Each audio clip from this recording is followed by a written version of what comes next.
Mesdames et messieurs, salut et bienvenue.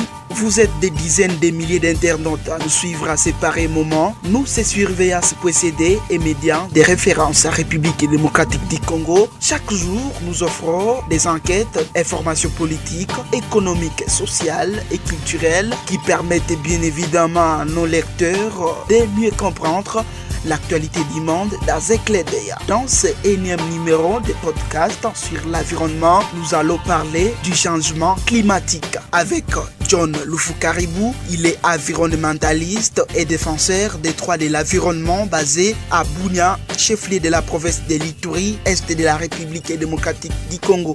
Je rappelle bien qu'il assume le poste de directeur exécutif à l'ONG Forum des engagés pour le développement durable Forêt.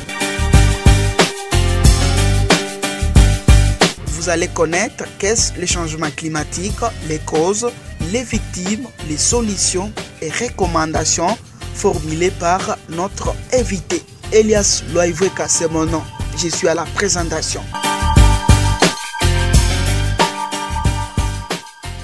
Nous recevons John Lufukaribou à qui j'ai dit bienvenue, bonjour. Bonjour monsieur Elias. Avec vous, on va parler du changement climatique.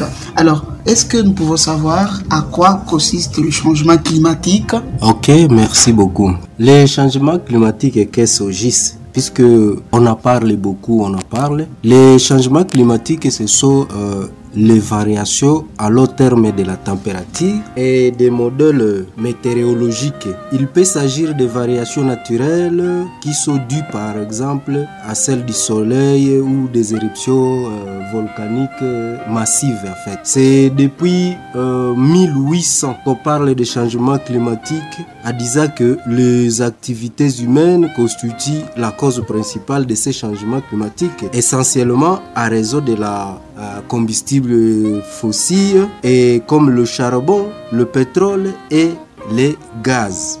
Ainsi, l'être humain devient le responsable du changement climatique en fait. Ok, merci beaucoup. Vous savez, tous les internautes qui sont branchés, connectés sur notre site Surveillance.cd aimeraient savoir évidemment les causes de ces changements climatiques. Les causes du changement climatique, c'est l'homme qui est au centre.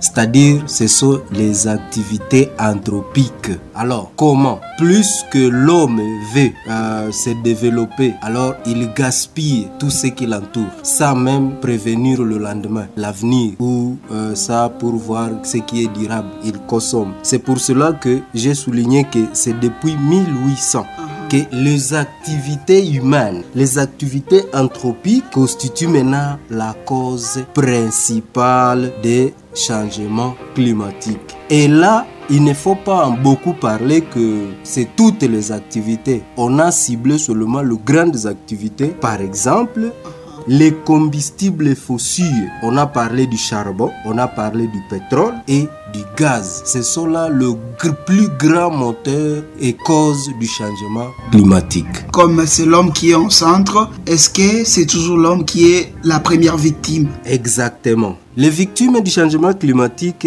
c'est toujours encore l'homme qui subit les changements climatiques maintenant à différentes manières. Comment nous pouvons le dire? Nous allons un peu mollo. Nous prenons les changements climatiques influencent notre santé. Les changements climatiques influencent la capacité de produire des denrées alimentaires. Le changement climatique influence notre habitat, là où nous vivons. Le changement climatique aussi influence notre sécurité, influence aussi notre travail. Voilà que tout ce qui maintient la vie de l'homme est menacé par les changements climatiques. Donc, sans aller loin, l'homme devient la cause et l'homme lui-même devient la victime, le vulnérable du changement climatique. Alors, vous pouvez donc formuler quelques solutions pour lutter contre le changement climatique? Avant d'aller loin, nous savons déjà que l'homme est le premier vulnérable des effets du changement climatique. Je vais donner quelques exemples. C'est comme les sécheresses prolongées qui peut causer que l'homme se déplace, quitte son milieu naturel pour être réfugié climatique. Suite aux sécheresses prolongées peuvent causer des maladies qui viennent de l'eau. manque d'eau, alors quelqu'un devient déshydraté et il tombe malade. Les sécheresses prolongées, ne fût-ce que ça, peuvent causer les perturbations dans la production ou bien la diminution de production des produits agricoles. C'est comme le haricot. Vous pouvez planter vos haricots. Si, par exemple, vous savez qu'il va pleuvoir en septembre et qu'il ne pleut pas, les haricots vont sécher et voilà, vous allez rien récolter. Alors, nous connaissons que l'homme est à la cause, l'homme est à le premier vulnérable et l'homme aussi devient aussi la solution. Exemple, nous avons des cadres, nous avons des accords qui parlent sur les changements climatiques et c'est toujours l'homme qui crée ces accords, qui signe ces accords, qui crée ces cadres, qui initie ces cadres et qui va encore valoriser et réaliser afin que ça trouve leurs résultats. Par exemple, nous avons les objectifs de développement durable. Les 17 objectifs de développement durable. Il y a la Convention cadre des Nations Unies sur le changement climatique, accord de Paris. Ces trois nous aident vraiment à trouver des solutions à ce qui concerne les changements climatiques. Par exemple, dans les trois outils, vous allez trouver, on va parler de la réduction des émissions. Comment on peut réduire les émissions? On ne peut pas stopper les émissions, mais on peut réduire les émissions afin pour pallier au changement climatique. L'adaptation au changement climatique. Comment nous pouvons nous adapter au changement climatique et afin le financement des ajustements nécessaires. Alors, par exemple, passer des énergies fossiles aux énergies renouvelables. Nous pouvons laisser le charbon, le pétrole, le gaz, mais on passe aux énergies solaires, aux énergies éoliennes. Ces énergies permettent à réduire les émissions à l'origine des changements climatiques. Je pense que je me fais comprendre avec les lecteurs et les auditeurs, parce que ceux qui émettent, on peut les réduire, et là, l'émission va réduire aussi. C'est automatique, il y aura réduction de l'émission. C'est ainsi que il faut commencer quand pour commencer pour adapter, pour réaliser ces trois solutions. C'est maintenant, ce n'est pas demain. Non, ce n'est pas demain, c'est maintenant qu'il faut commencer. Pourquoi nous le disons? Par exemple, il y a un engagement mondial qui vise à atteindre l'objectif de zéro émission nette ici 2050. Alors, pour y arriver, il faut déjà qu'à 2030, aujourd'hui nous sommes à 2023, vers la fin 2023, donc dans 6 ans qui restent devant nous, 2024, 25 jusqu'à 30, il faut déjà atteindre au moins le seuil de 1,5 degrés Celsius dans le réchauffement climatique. Vous comprenez? Alors pour y arriver, il faut au moins à 2030 atteindre déjà la moitié afin que cet objectif puisse être réalisable à 2050. L'objectif zéro émission nette d'ici 2050. Ce sont des pays qui se sont engagés à ce qui concerne cet objectif. Et c'est là, parlons un peu, on a parlé un peu des énergies. Oui. L'adaptation, parlons un peu. Alors, qu'est-ce que l'adaptation permet aussi? L'adaptation aussi aide à protéger les personnes. L'adaptation aide aussi à protéger les habitats, les moyens de subsistance, les écosystèmes naturels. C'est-à-dire quoi? Elle porte sur les effets actuels et sur ceux qui sont susceptibles de se produire à l'avenir.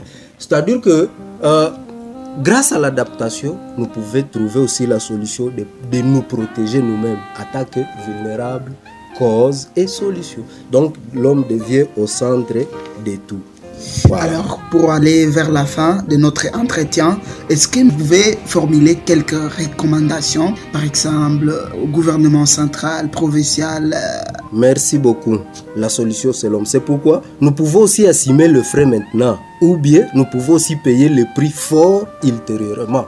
C'est pourquoi La lutte contre le changement climatique nécessite des investissements financiers importants de la part des gouvernements et des entreprises. Le prix de l'inaction climatique est infiniment plus élevé. C'est-à-dire, il est essentiel que les pays industrialisés honorent l'engagement qu'ils ont pris de fournir 100 milliards de dollars par an aux pays en développement afin qu'ils puissent s'adapter et passer à une économie plus verte. C'est ce que nous appelons transition énergétique. Nous voulons quitter l'émission des gaz à effet de serre vers la transition énergétique, c'est-à-dire l'énergie verte. Alors pour y arriver, ceux qui émettent doivent réduire leurs émissions et doivent payer les dommages causés aux pays en développement, comme le Congo et les autres pays doivent bénéficier 100 milliards chaque année. Et ces 100 milliards, c'est pour compenser maintenant. Par exemple, nous avons des forêts qui absorbent les émissions que la Chine émet,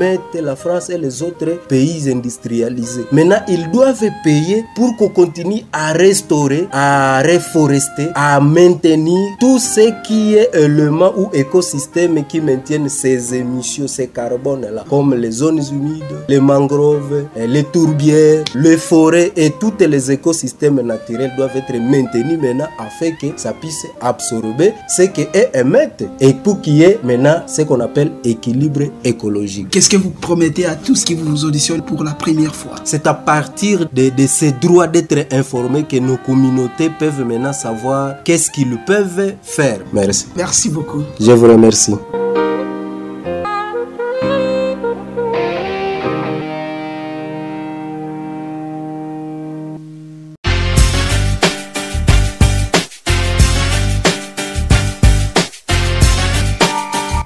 C'est la fin de cette rubrique. Merci à vous de l'avoir suivi. Restez-nous fidèles.